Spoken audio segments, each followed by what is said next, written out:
We recognize that the media and journalists can sometimes be reckless and unprofessional to the extent of publishing false and defamatory stories. Fortunately, the laws of the country provide aggrieved entities with remedies for civil actions against citizens, journalists, and media organizations.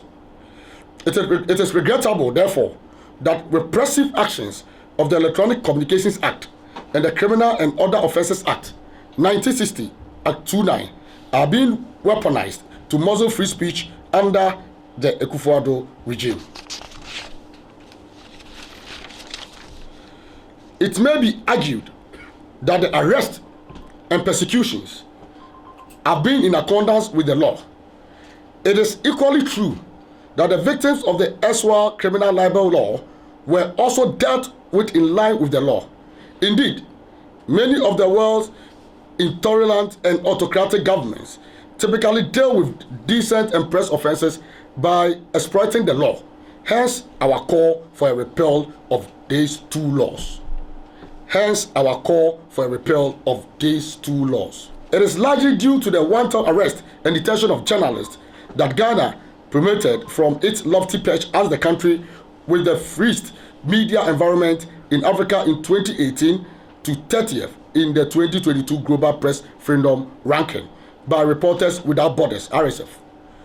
On the global stage also, Ghana dropped from 30th position in 2021 to 60th in 2022, the worst ranking in 20 years. We are also much aware that the recent detention of Lowdown has been picked by the Reporters Without Borders, and that may consequently affect our ranking in the coming days before the World Press Freedom, the International Day, is observed. The violations that have been recorded in Ghana over the past year give cause for pessimism regarding the country's performance in the next ranking.